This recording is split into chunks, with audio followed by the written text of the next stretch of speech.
Dear students, welcome to the e-learning platform of Cambridge International School, the SUA. I am Kamaljeet Sharma, PGT Accountancy, teaching accountancy for grade 11th and 12th in Cambridge International School, the SUA. This session is for the subject of accountancy for grade 12th commerce.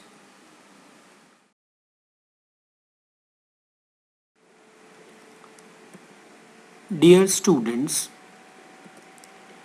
as we have completed our chapter number 6, that is retirement of a partner, now we are starting the next chapter, that is chapter number 7, death of a partner.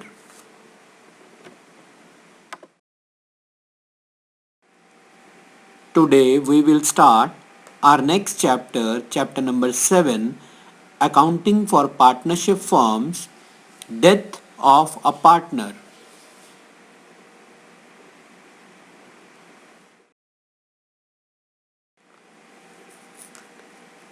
In this chapter, we will study the topics of concept of death of a partner, calculation of new profit sharing ratio and gaining ratio, treatment of goodwill, revaluation of assets and reassessment of liabilities, adjustment of reserves, accumulated profits and losses, share of profit or loss of the deceased partner, then computation of amount due to deceased partner, then payment of amount due to the legal heirs or executors of the deceased partners, preparation of deceased partners capital account and executor account. Students, this chapter is very much similar to the previous chapter, that is retirement of a partner.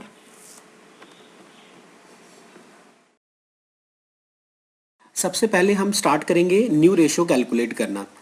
New ratio calculate करने के दो ही cases हैं इस chapter में. When a partner retires और dies and nothing is mention about the profit share of remaining partners in a new firm. It means कि question में आपको ये बता दिया जाएगा कि किसी एक पार्टनर की या तो डेथ हो गई या वो पार्टनर रिटायर हो गया, और उसके बाद इसके अलावा आपको कोई इन्फॉर्मेशन नहीं होगी. आपको कहा जाएगा कि न्यू रेशो कैलकुलेट करो. अब होगा क्या, जैसे फॉर एग्जांपल इस क्वेश्चन में आप देखो ए बी सी तीन पार्टनर्स हैं और उनकी प्रॉफिट शेयरिंग रेशो गिवन है 3:2:1. अब आपसे क्या कहा गया कि न्यू रेशो कैलकुलेट कीजिए अगर ए रिटायर हो जाए या बी रिटायर हो जाए या सी रिटायर हो जाए. So this case is very much simple. एक बिल्कुल ही बेसिक सा केस है ये. जैसे आंसर में आप देखो क्या लिखा हुआ है, ओल्ड रेशो ए बी और सी तीनों की है 3:2:1. अगर ए रिटायर हो जाता है तो आप सिंपल ए का शेयर वहां से हटा दो, बाकी क्या बचा 2:1 जो कि बी और सी की रेशो हो गई. ऐसे ही अगर बी रिटायर हो जाएगा तो आप बी का शेयर वहां से हटा दो तो रेशो क्या बच जाएगी 3:1, और अगर सी का शेयर हटा देते हो तो ए और बी की रेशो बच जाएगी 3:2.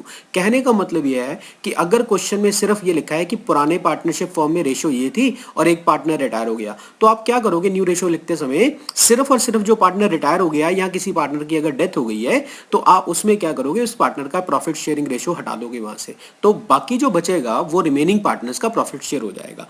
या सिंपली यू कहें, आप इस तरह से कहें कि आप जिस पार्टनर की रिटायरमेंट या डेथ हो रही है उसके प्रॉफिट शेयर पे उंगली रख दो, तो बाकी जो बचेगा वो हमारे पास क्या होगा, रिमेनिंग पार्टनर्स का प्रॉफिट शेयर बच जाएगा.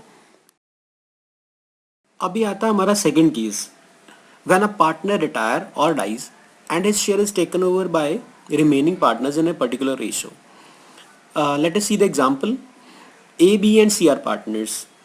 Ratio 3:2:1. B retires and his share is taken up by A and C in the ratio of 2:1.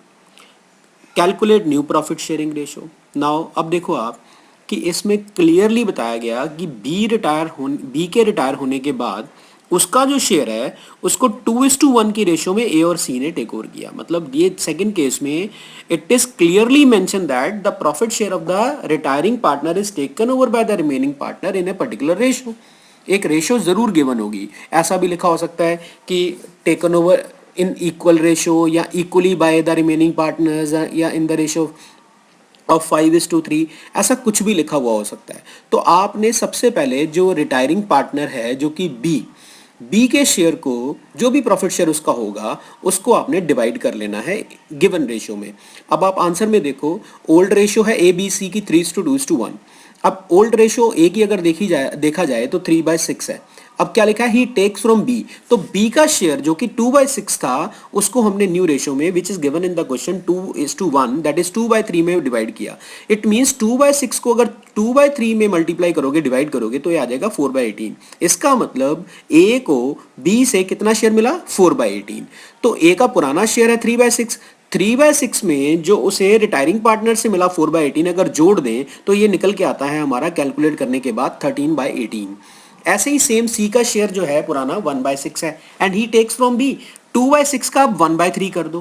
पहले हमने 2/3 किया ए के केस में, क्योंकि रेशो क्या है, जिस रेशो में टेक ओवर करना है 2:1, 2:1 का मतलब 2/3 एंड 1/3। तो अब आपने 2/6 को 1/3 में बांटा तो वो आ गया 2/18। अब ये शेयर सी को मिला बी से 2/18, तो सी ने अपना जो पुराना जो शेयर था वो तो है ही उसके पास, उसमें 1/6 में 2/18 और जोड़ दिया तो वो निकल के आ गया 5/18। तो अब ए और सी की न्यू रेशियो ऑटोमेटिकली हो गई 13:5। 13/18 और 5/18 का मतलब क्या होता है, 13:18। अब हम सीखेंगे गेनिंग रेशियो कैलकुलेट करना। It is as simple as that the sacrificing ratio. Sacrificing ratio अगर माइनस में आती थी तो हम उसको गेनिंग बोलते थे। अब अगर गेनिंग माइनस में आएगी इसका मतलब हम उसको सैक्रिफाइसिंग बोलेंगे। सैक्रिफाइसिंग रेशियो का फॉर्मूला क्या था, old ratio minus new ratio. Obviously gaining ratio में उल्टा हो जाएगा, new ratio minus old ratio. So gaining ratio का फॉर्मूला है new ratio minus old ratio. अब हम एग्जांपल देखते हैं। एग्जांपल में क्या लिखा हुआ है, ए बी सी पार्टनर्स हैं और रेशियो 3:2:1। बी रिटायर हो गया और न्यू प्रॉफिट शेयरिंग रेशियो जो है वो कितनी गिवन है, 5:3। तो ऑब्वियस है ये जो 5:3 है ये ए और सी की रेशियो है, क्योंकि बी तो रिटायर हो गया। तो अब आपने कैलकुलेट करना है गेनिंग रेशियो। गेनिंग रेशियो का फॉर्मूला क्या होता है, सबसे पहले हम आंसर में क्या लिखेंगे, new ratio minus old ratio is the formula for calculating gaining ratio. अब ओल्ड रेशियो है 3:2:1 और न्यू रेशियो ए और सी की आ जाएगी 5:3। तो सिंपल, न्यू रेशियो में से ओल्ड रेशियो माइनस कर दो। Gaining ratio of A is equals to 5/8 minus 3/6।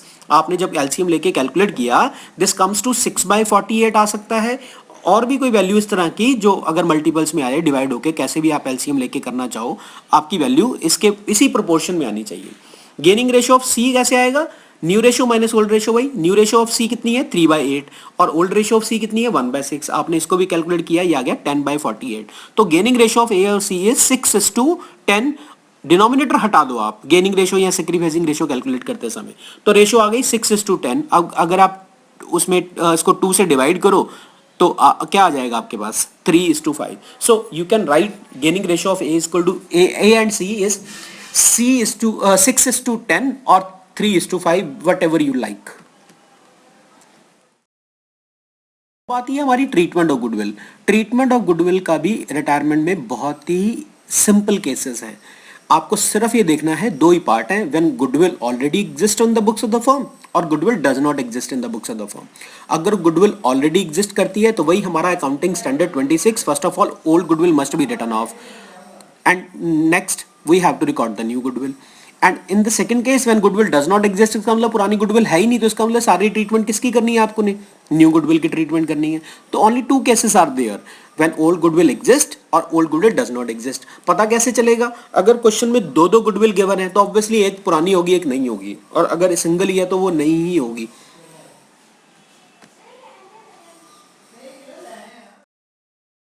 अगर गुडविल ऑलरेडी एग्जिस्ट करती है बुक्स में तो हमें क्या करना है, वही अकाउंटिंग स्टैंडर्ड 26 फॉलो करना है। अगर कुछ भी नहीं लिखा हुआ, in the absence of any given information in the question, first of all old goodwill must B return of in their old ratio. तो जनरल एंट्री क्या करेंगे आप, ओल्ड पार्टनर्स कैपिटल अकाउंट या करंट अकाउंट। करंट अकाउंट तब लिखेंगे जब Capitals fixed हो, वो क्लियरली लिखा होगा। कुछ नहीं लिखा तो आपने old partners capital account debit करना है टू गुडविल, पुरानी गुडविल को आपने राइट ऑफ कर देना है। गुडविल एसेट होती है, एसेट का डेबिट बैलेंस होता है। अगर आप उसको क्लोज करोगे तो आपको क्रेडिट करना पड़ेगा, राइट ऑफ करने के लिए क्रेडिट करना पड़ेगा। तो goodwill will always be written off in old partners capital account in their old ratio। and for recording new goodwill, अब सिंपल सी बात है, total goodwill of the firm आपको गिवन होगी क्वेश्चन में, उसमें से रिटायरिंग पार्टनर का शेयर कैलकुलेट करोगे। अब वो रिटायरिंग पार्टनर जो है, जो अपने हिस्से की गुडविल लेके जाएगा, उसको आपने गेनिंग रेशियो में डिवाइड करके गेनिंग पार्टनर्स को, या ये कह लो रिमेनिंग, अब क्योंकि हो सकता है रिमेनिंग पार्टनर सारे के सारे गेन ना करे, किसी को फर्क ना भी पड़े, और हो सकता है किसी को उल्टा नुकसान भी हो जाए, तो इसलिए मैंने साथ में लिख दिया गेनिंग पार्टनर्स। जो गेन कर रहा है वही कंपनसेट करेगा रिटायरिंग पार्टनर को। तो the second entry would be remaining और the gaining partners capital account या current account debit, whatever the case may be, to retiring partners capital or current account in their gaining ratio only. Mind it, gaining ratio. अब आप first case देखो इसका, treatment of goodwill का। The example question is कि ABC partners है, ratio 3:2:1। Goodwill पुरानी कितनी exist कर रही है 60,000, और बी रिटायर हो गया, और फॉर दिस पर्पस इसके लिए गुडविल हमने वैल्यू की 90,000। अब आप जनरल एंट्रीज करने के लिए बोला जा रहा है क्वेश्चन में आपको। अब आप क्या करोगे, सबसे पहले पुरानी गुडविल राइट ऑफ करनी है। पुरानी गुडविल कितनी है 60,000, 60,000 को ओल्ड पार्टनर्स में राइट ऑफ कर दो।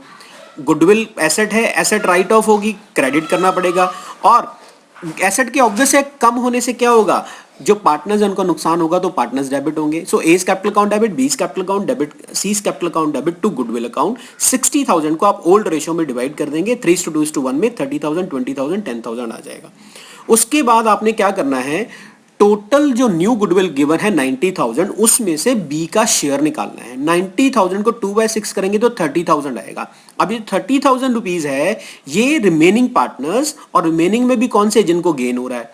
अब यहाँ पे फर्स्ट केस ऑफ गुड वो है आपका न्यू रेशियो का, 3:2 रेशियो गिवन है, उसके अलावा कोई इंफॉर्मेशन नहीं है, तो आप सिंपली बी का शेयर वहां से हटा दो, तो रेशियो न्यू रेशियो आ जाएगी 3:1। और इस फर्स्ट केस में जो न्यू रेशियो होती है वही हमारी गेनिंग रेशियो होती है। आप कैलकुलेट करके चाहें तो देख लो, मैंने वर्किंग नोट में आगे किया भी हुआ है। जैसे एडमिशन के पहले केस में new ratio, old ratio sacrificing ratio के बराबर होती थी, ऐसे ही यहां पर रिटायरमेंट में जो फर्स्ट केस है न्यू रेशियो कैलकुलेट करने का, उसमें न्यू रेशियो ही गेनिंग रेशियो होगी। सो गेनिंग रेशियो वुड बी 3:1 निकल के आएगी। आप आगे वर्किंग नोट देखना, उसमें मैंने सॉल्व किया हुआ है। वर्किंग नोट के अकॉर्डिंग गेनिंग रेशियो आ गई 3:1। अब हमने 30,000 को 3:1 में बांटना है, दैट इज 22,500, एंड सी का शेयर आ जाएगा 7,500। सो ए डेबिट होगा, सी डेबिट होगा, गेनिंग पार्टनर्स डेबिट होंगे टू रिटायरिंग पार्टनर बी। तो 30,000 रुपीज हम बी को देंगे, 22,500, 22,500 will be given by A and 7,500 will be given by C. That is the both the gaining partners will compensate the retiring partner at the time of retirement. अब ये working note देखो आप, calculation of new ratio. New ratio बहुत ही simple case है, पहला वाला first case. Old ratio given है 3:2:1, और सिंपली बी रिटायर हो गया, तो आप ये समझो हमने बी का शेयर बीच में से हटा दिया, तो बाकी क्या बचा 3:1, जो कि किसका बचेगा, ए और सी का शेयर बचेगा। गेनिंग रेशियो का फॉर्मूला क्या होता है, new ratio minus old ratio. New ratio है 3:1, दैट इज 3/4, 1/4। ओल्ड रेशियो क्या है 3:2:1, दैट इज 3/6 ए का और 1/6 सी का। आपने 3/4 में से 3/6 माइनस किया, आ गया 6/24। सी के केस में 1/4 में से 1/6 माइनस किया, आ गया 2/24। So the ratio with denominator हटाओ। अब आपके पास रेशियो क्या बची, देयरफॉर गेनिंग रेशियो क्या बची आपके पास 6:2। तो 6:2 को अगर आप 2 से डिवाइड करें 3:1, आप 6:2 लिखना चाहें वो भी ठीक है, आप 3:1 लिखना चाहें वो भी ठीक है। अब आप देखो total goodwill of the new firm given है क्वेश्चन में 90,000। 90,000 पूरी फर्म की गुडविल है, सारी थोड़ी रिटायरिंग पार्टनर को मिल जाएगी। रिटायरिंग पार्टनर का शेयर कैलकुलेट करेंगे, रिटायरिंग पार्टनर का शेयर कैलकुलेट किया, इट कम्स टू 2/6। तो 90,000 का 2/6 हमने दिया, 30,000 रुपीज आ गया। अब 30,000 रुपीज हमने किस रेशियो में डिवाइड कर देना है, गेनिंग रेशियो में कर देना है। गेनिंग रेशियो हमारी कितनी आ जाएगी, A will compensate B with 30,000 into 3/4, that is 22,500। C will compensate B with 30,000 into 1/4, that is 7,500। अब ये दोनों हमने जो अमाउंट्स आए हैं, A debit C debit to B's capital account. Now this is second case of the goodwill, treatment of goodwill. ये और भी आसान है क्योंकि पुरानी गुडविल एग्जिस्ट ही नहीं करी, when the goodwill does not exist in the books of the firm. तो आपको सिर्फ और सिर्फ क्या करनी है, न्यू गुडविल रिकॉर्ड करनी है। न्यू गुडविल को रिकॉर्ड करने के लिए क्या मेथड है आपके पास कि रिमेनिंग पार्टनर उनमें से भी जो गेन कर रहे हैं, सो रिमेनिंग और द गेनिंग पार्टनर्स कैपिटल और current account debit to retiring partner. कहने का मतलब पिछले केस का आधा हो गया, ये सिर्फ न्यू गुडविल की ट्रीटमेंट आपने लोगों ने करनी है। हम इस एग्जाम्पल की हेल्प से समझते हैं। ABC partners ratio 3:2:1, B retire हो जाता है। For this purpose goodwill is valued at 90,000। अब लास्ट क्वेश्चन में और इसमें क्या फर्क है कि उसमें ओल्ड गुडविल भी गिवन थी, तो हमने सबसे पहले पुरानी गुडविल को राइट ऑफ कर लिया। अब यहाँ पर पुरानी गुडविल है ही नहीं तो राइट ऑफ कैसे करेंगे, इट मीन्स राइट ऑफ नहीं करनी। यहाँ सिंपल एक ही एंट्री होगी, 90,000 रुपीज जो टोटल फर्म की गुडविल है उसमें से बी का शेयर निकालो, जो भी रिटायर हो रहा है उसका शेयर निकालो और उसे गेनिंग रेशियो में डिस्ट्रीब्यूट कर दो। हमने देखो वर्किंग नोट में ओल्ड रेशियो 3:2:1 थी, बी रिटायर होने पे बी की शेयर हटाया तो रेशियो आ गई ए और सी की 3:1। गेनिंग रेशियो कैलकुलेट की तो वो भी क्या निकल के आई 3:1। मैंने पहले ही बताया था कि फर्स्ट केस में क्या होगा, रेशियो सेम आएगी, जो न्यू रेशियो होगी वही गेनिंग रेशियो होगी first case calculation of new ratio. अब आप total goodwill of the new firm question में गिवन है 90,000 रुपए, 90,000 को आपने बी के शेयर से मल्टीप्लाई किया तो बी का हिस्सा निकला, शेयर कितना निकला 30,000। अब इस 30,000 को हमने डिवाइड कर दिया उनकी गेनिंग रेशियो में जो कि 3:1 होती है, तो वही सेम अमाउंट 22,500 एंड 7,500। तो ये दो ही केसेस जो हैं वो गुडविल के हैं। There are some special cases, some special questions, वो हम आगे फर्दर अगले लेक्चर्स में अगले सेशंस में हम करेंगे।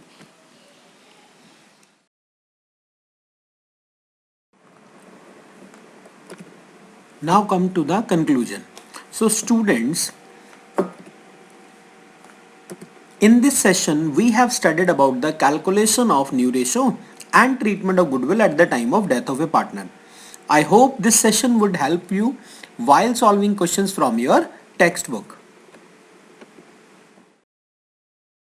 अगले सेशन तक आप लोगों ने क्या करना है कि इस टॉपिक से रिलेटेड, न्यू रेशियो से रिलेटेड, गेनिंग रेशियो और ट्रीटमेंट ऑफ गुडविल, इससे रिलेटेड टीएस ग्रेवाल में जितने भी क्वेश्चंस गिवन है, इलस्ट्रेशंस, क्वेश्चंस, अनसॉल्व जो भी गिवन है वो आपने सारा ट्राई करना है। जितना मैक्सिमम से मैक्सिमम क्वेश्चंस हो सके वो आपने करने हैं। जो डाउट्स होंगे वो डाउट्स आप मेरे को बता देना, उसके हिसाब से हम डाउट वाले क्वेश्चंस की एक सेशन फिर से बना के वो हम आपको और भेज देंगे। Okay, till then stay safe, stay home. In the next session, we will continue our next topic. Till then, dear students, to stop the COVID-19, stay home. If you don't think about yourself, think about your loved ones. So stay home, please.